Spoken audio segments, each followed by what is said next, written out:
Pemirsa, Jasa Marga mencatatkan kinerja keuangan yang positif. Kita akan membahas strategi bisnis Jasa Marga bersama Direktur Bisnis PT Jasa Marga Persero Tbk, Agus Setiawan.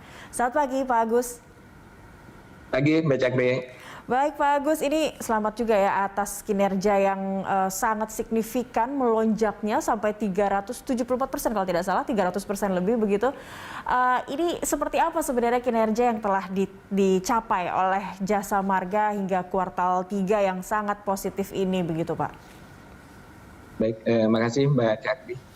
Jadi yang pertama, alhamdulillah memang terjadi peningkatan ini ditopang. Kita sudah mengoperasikan beberapa ruas baru.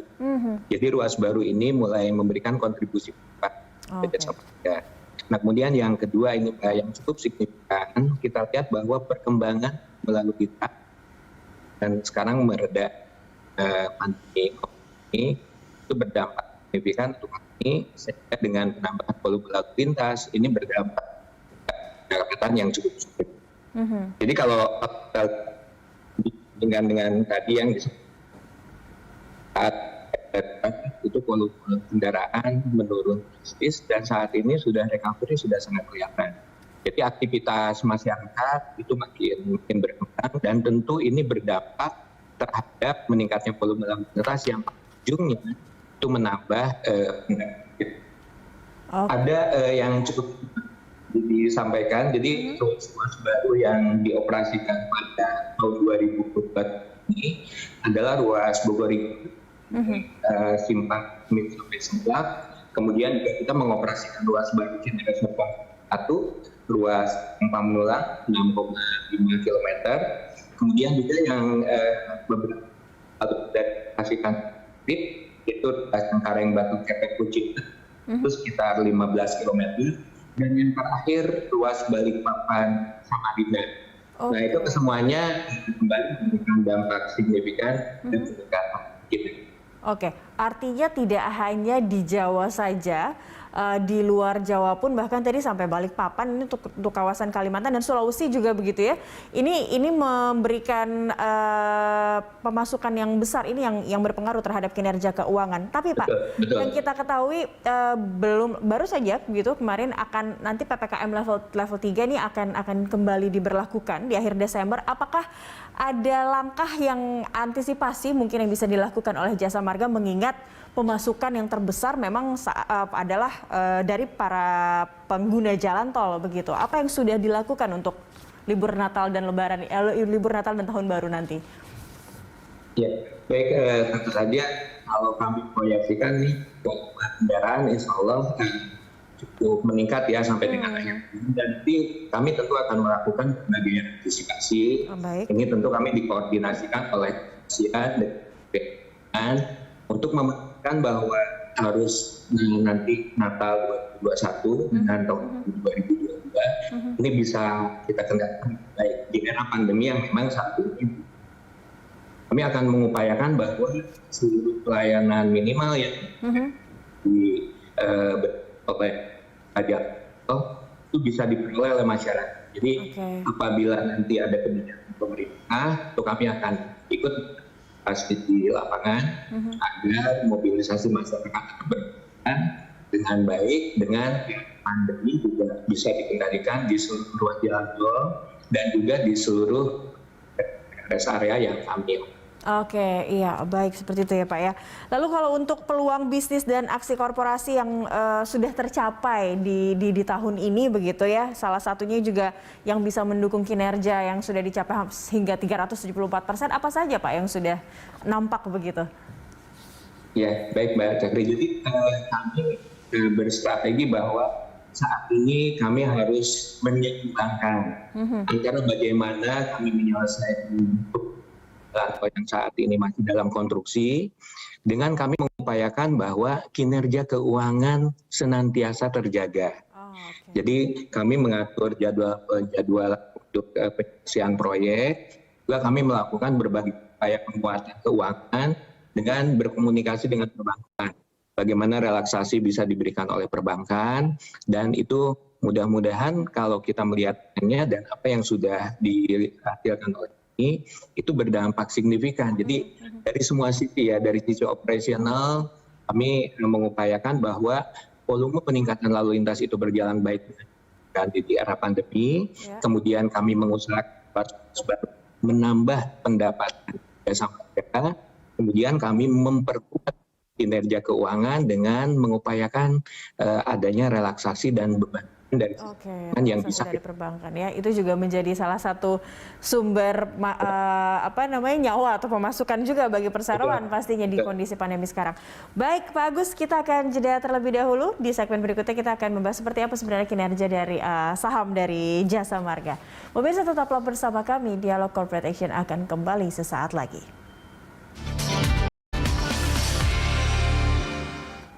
Pemirsa, PT Jasa Marga Tbk telah melantai di Bursa Efek Indonesia sejak akhir 2007.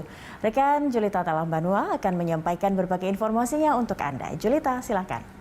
Baik, terima kasih Cakri. Pemirsa, saham Jasa Marga telah menjadi salah satu pilihan pelaku pasar sejak 14 tahun yang lalu. Kita simak datanya bersama pemirsa. Kita lihat PT Jasa Marga Tbk, kodenya adalah JSMR, pencatatannya sejak 12 November 2007 masuk ke papan utama. Bidang usahanya adalah pengusahaan jasa jalan tol. Sektornya masuk ke infrastruktur, subsektornya infrastruktur transportasi, industrinya operator infrastruktur transportasi. Dan selanjutnya kita lihat siapa pemegang saham dari PT Jasa Marga Tbk ini, yaitu Negara Republik Indonesia memiliki saham mayoritas 70% atau 5,08 miliar lembar saham. Kemudian masyarakat memiliki sisanya yaitu 30% saham atau 2,17 miliar lembar saham. Berikutnya pemirsa, kita akan lihat bagaimana pergerakan dari saham JSMR ini sejak awal tahun. Pada 11 Januari ini tercatat di 4.860, kemudian Maret sempat turun ke 4.050. Di pertengahan Maret kembali naik ke 4.480 dan masuk ke kuartal 4 ini kita lihat mulai ada penurunan sejak kuartal 3 hingga kuartal 4 di 3.870 pada bulan Mei. Kemudian pada bulan Juli turun kembali ke 3.320, Agustus sempat naik ke 3.970 dan turun sedikit pada September di 3.800, Oktober naik kembali ke 4.430. Pada 17 November ini tercatat di Rp4.160 per lembar sahamnya. Ya, itu dia sejumlah data yang dapat saya sampaikan. Kembali ke rekan Cakri. Baik, terima kasih Julita untuk paparannya terkait JSMR. Kembali ke Pak Agus Setiawan. Pak Agus, melihat pergerakan dari saham JSMR, bagaimana perseroan melihat ya atau menilai apresiasi pasar terhadap Jasa Marga, Pak? Nampaknya kita bisa katakan cenderung stabil begitu ya, meskipun ada sedikit penurunan. Mungkin faktor PPKM kemarin begitu ya. Ya betul Mbak Cakri. Ini Jasa Marga ini kan bisnisnya jangka panjang ya. Konsesi kami ini berkisar antara 35 sampai 50 tahun. Jadi kondisi korporasi secara keseluruhan baik dan kami insya Allah bisa menjaga bisnis yang dilakukan dari sisi operasional maupun pengembangan. Nah ini kalau kami mengevaluasi ini respon market cukup baik ya. Jadi kepercayaan market kepada kami lihat ini insya Allah terjaga. Baik. Gitu. Ada optimisme itu ya. Ya bagaimanapun masyarakat sebenarnya sangat membutuhkan infrastruktur jalan tol begitu untuk mobilitas mereka. Dan kalau untuk aksi korporasi mungkin akan ada rencanakah untuk menerbitkan surat utang begitu, apa yang akan dilakukan terkait aksi korporasi dalam waktu dekat menutup tahun atau mungkin di 2022 nanti, Pak? Ya, mungkin aksi korporasi dari sisi kami mengoperasikan ya, tentu kami mengupayakan ada inovasi-inovasi teknologi sehingga operasional yang kami berikan pada pengguna jalan itu senantiasa kami tingkatkan. Nah, apalagi di era pandemi, tentu dukungan teknologi ya dengan kami memiliki CCTV Smart, memonitor kondisi di lapangan dengan lebih baik, kemudian memastikan bahwa di rest area ini okupansi parkirnya tetap terjaga. Betul. Nah itu menjadi apa yang senantiasa kami lakukan agar di ujungnya itu standar pelayanan minimal itu tercapai. Mungkin aksi dari operasional demikian. Nah mungkin aksi dari sisi keuangan seperti tadi yang disampaikan, kami saat ini sedang mengupayakan untuk menyeimbangkan. Jadi bagaimana penyelesaian pembangunan ruas jalan tol yang saat ini berjalan itu tetap bisa direalisasikan di kondisi pandemi. Tentu dukungan keuangan bagaimana capital expenditure kami ini bisa mendukung itu, kami tentu memerlukan dukungan dari sisi perbankan. Sehingga seperti yang tadi disampaikan, kami mengupayakan ada refinancing ya, sehingga beban bunga untuk kami mengusahakan jalan tol ini bisa lebih efisien. Dan kami juga mengupayakan memang ada pembiayaan yang mendukung. Nah, bila kita lihat bisnis jalan tol ini secara umum itu di anak perusahaan kami itu 30% pembiayaan itu dari para pemegang saham atau dari modal sendiri. Nah, 70% ini diperoleh dari pinjaman perbankan. Nah, tetapi di luar itu tentu kami mengupayakan berbagai upaya agar kami mempunyai fleksibilitas dalam penyediaan keuangan. Seperti yang tadi disampaikan, kami rutin menerbitkan obligasi, kemudian ada KIK Dinfra, kemudian juga ada upaya-upaya lain, dan kami juga di sisi rencana jangka panjang tentu memiliki aksi korporasi untuk memastikan bahwa ruas-ruas kami ini yang mayoritas kami miliki untuk kami sebagian bisa lepas dengan tetap Jasa Marga memegang kendali, sehingga apa yang kami peroleh ini bisa kami ulang nih. Kami akan rencanakan untuk penyelesaian ruas baru, penambahan ruas baru, sehingga secara keseluruhan ini Jasa Marga bisnisnya bisa berkelanjutan. Nah, itu yang kami selalu jaga, betul. Baik, merepetisi apa yang sudah dilakukan sekarang karena sudah nampak begitu ya Pak ya, realisasinya di jalan tol yang sudah beroperasi saat ini, karena masih ada proyek yang di luar Jawa yang menjadi backbone juga untuk perjalanan masyarakat dan logistik pastinya. Kalau untuk itu tadi rencana untuk aksi korporasi, untuk rights issue mungkin atau IPO yang akan ada rencana yang akan dilakukan oleh anak usaha, apakah ini masuk ke dalam target atau ke dalam timeline perseroan? Iya, betul Mbak. Jadi kami memiliki rencana jangka perusahaan, rencana jangka panjang ya, RJPP. Nah, RJPP yang saat ini 2021 sampai 2025. Nah, memang kami merencanakan ada IPO di segmen Trans Jawa yang saat ini sedang kami persiapkan. Nah, kami melihat ini akan signifikan untuk mendukung kinerja keuangan kami. Jadi saat ini Trans Jawa apabila kita lihat sudah tersambung dari mulai Jakarta Cikampek, kemudian Semarang, Surabaya. Dan secara kinerjanya sangat baik. Kami bisa mendukung logistik dengan baik, keperluan masyarakat bisa dipenuhi, dan kebalikannya, jadi volume kendaraan meskipun di era pandemi kami melihat recovery-nya di Trans Jawa ini signifikan. Sehingga ini sangat mendukung. Betul. Nah, karenanya kami memang sudah merencanakan untuk melakukan aksi korporasi berupa IPO untuk ruas-ruas di Trans Jawa. Tapi ini masih kami evaluasi, kami merencanakan itu akan direalisasikan di awal 2023. Karena kami punya strategi-strategi yang sudah kami persiapkan ya. Sudah right on track. Nah, ini berbicara IPO untuk Trans Jawa, ini yang bisa dikatakan sangat paling aktif lah ya. Nah, bidikan dana dari IPO ini optimis dari perseroan pasti besar, atau seperti apa Pak yang bidikan yang ditarget begitu dari IPO ini? Ya, tentu pasti signifikan ya. Jadi Trans Jawa ini menyumbang pendapatan ke kami itu sekitar 50%. Kemudian dari sisi aset juga relatif antara 50 sampai 55%. Nah, sehingga kami mengevaluasi bahwa apabila proses IPO ini dilaksanakan nanti di awal 2023 insya Allah akan memberikan kontribusi pembiayaan yang cukup besar untuk kami, sehingga kami tentu mempunyai keleluasaan untuk menyelesaikan proyek-proyek yang saat ini memang sudah kami miliki ya dari sisi konsesi, belum beroperasi tapi masih konstruksi. Dan ada juga kami tentu saja aktif untuk mengikuti proses standar investasi yang dilaksanakan oleh Badan Pengatur Jalan Tol. Nah, kami mengupayakan agar kami senantiasa mendapatkan ruas-ruas baru yang memiliki kelayakan yang baik. Nah, sehingga nanti pada akhirnya kinerja kami dari semua lini ya, dari sisi keberlanjutan, penambahan ruas, kemudian dari sisi keuangan, itu semuanya terdukung. Nah, kami cukup yakin bahwa apa yang sudah kami rencanakan di rencana jangka panjang perusahaan ini sampai dengan saat ini berjalan dengan cukup baik. Memang ada tantangan seperti yang tadi disampaikan ya, kondisi pandemi. Tentu saja kami mengupayakan bagaimana antisipasinya agar apa yang kami rencanakan ini bisa berjalan berjalan dengan baik.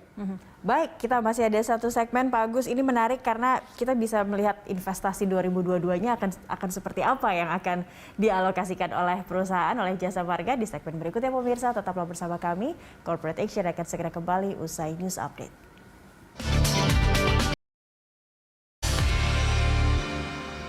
Kembali di Dialog Corporate Action pemirsa, masih bersama Direktur Bisnis PT Jasa Marga Persero Tbk, Bapak M. Agustiawan. Pak Agus, berbicara 2022 dan berbicara soal jalan tol juga yang harus segera banyak beroperasi begitu ya, targetnya investasi yang atau mungkin menggait investor untuk segera merealisasikan proyek-proyek ini. Apa saja mungkin yang sudah ditargetkan oleh perseroan, Pak? Baik, terima kasih. Jadi kembali lagi ke rencana jangka panjang perusahaan. Kami lagi menyusun rencana kerja untuk 2022. Ya. Tentu yang paling utama kami akan menyelesaikan ruas-ruas jalan tol yang saat ini dalam tahap konstruksi. Jadi diantaranya kami akan menyelesaikan Manado Bitung ya, mudah-mudahan sih di akhir tahun ini, dan untuk 2022. Kami akan masih mungkin menyelesaikan ruas jalan tol Jakarta Cikampek Selatan. Nah, kalau kita melihat mungkin koridor Jakarta Cikampek, meskipun sekarang sudah ada jalan tol MBZ, kita lihat bahwa volume kendaraannya sudah meningkat signifikan, sehingga kami sudah mempersiapkan kembali backbone baru agar mobilisasi khususnya logistik itu bisa terbantu. Jadi Jakarta Cikampek Selatan ini menjadi prioritas kami yang kami coba konstruksi terus di tahun 2022. Kemudian di luar itu juga ada ruas di Probolinggo. Nah, di Probolinggo ini bagian dari Trans Jawa ini juga memang ruasnya cukup panjang. Nah, kami juga akan terus untuk mengupayakan penyelesaian proyek. Secara keseluruhan kami sudah perkirakan ya CAPEX yang akan kami alokasikan itu di kisaran mungkin antara 8 sampai 12 triliun di tahun depan. Dengan prioritas penyelesaian ruas yang tadi. Ya. Oke, baik. Nah, dengan kalau kita tadi Pak Agus sempat mengatakan bahwa sumber pendanaan juga selain dari para pemegang saham, dari investor begitu, dan juga pendanaan lewat perbankan. Mungkin ada hal yang ingin dilakukan oleh Jasa Marga terkait kerjasama bilateral untuk proses pembangunan jalan tol lebih lanjut, atau ada hal lain begitu Pak terkait investasi ini? Ya, baik Mbak. Jadi kami senantiasa memang mencari upaya ya kolaborasi dengan BUMN, dengan badan usaha swasta itu untuk memastikan bahwa apa yang menjadi target kami untuk merealisasikan ruas jalan tol ini bisa terrealisasi. Jadi sebetulnya saat penyusunan dan kita mengupayakan suatu ruas jalan tol baru, saat ini ruas jalan tol baru itu tidak dilakukan langsung oleh kami di Induk ya, tidak dilakukan langsung aja. Ya, tetapi Jasa Marga memang sesuai dengan ketentuan itu membuat badan usaha jalan tol. Nah, badan usaha jalan tol ini kami bermitra. Nah, bermitra ini dengan badan usaha lainnya yang kira-kira kami melihat bahwa kolaborasi, sinergi dan dukungannya baik. Sehingga apa yang sudah kami lakukan ini bisa, yang pertama tentu ruas yang kami upayakan bisa diselesaikan, bisa terrealisasi. Kemudian juga kami tentu saat merealisasikan pembangunan jalan tol dengan investasi yang cukup tinggi, ini kita bisa berbagi. Dengan kami, strateginya kami berjalan di bisnis utama jalan tol, sehingga kami mengupayakan bahwa saat kami mengusahakan ruas jalan tol, kami memiliki kendali atas ruas jalan tol yang kami upayakan. Baik. Karena kalau berbicara jalan tol ini mungkin jadi sorotan juga, tidak hanya bagaimana infrastruktur jalannya yang baik memenuhi standar minimum, tapi juga ya itu tadi fasilitas-fasilitas rest area. Mungkin ya ada investor yang tertarik juga mungkin untuk berinvestasi membangun lebih banyak lagi rest area yang memadai di Indonesia mungkin Pak ya. Ya, betul. Jadi untuk rest area kami memiliki anak perusahaan Jasa Marga Related Business. Jadi kami selalu berupaya bahwa semua standar pelayanan minimal yang memang harus kami penuhi. Jadi tidak hanya di jalan tolnya, tetapi juga di rest area ini bisa dipenuhi. Nah, kami memiliki keyakinan bahwa karena bisnis kami memang di jalan tol, anak perusahaan kami Jasa Marga Related Business ini memang fokusnya untuk mengusahakan rest area. Kami sangat confident bahwa pelayanan yang kami berikan itu bisa terdeliver dengan baik kepada pengguna jalan.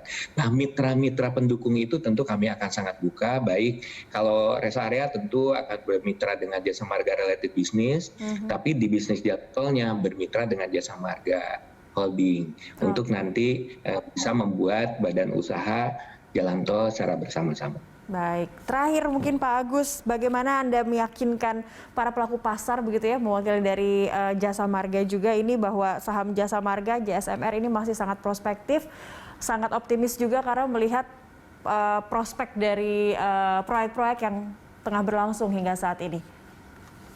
Ya, makasih Mbak Syakri.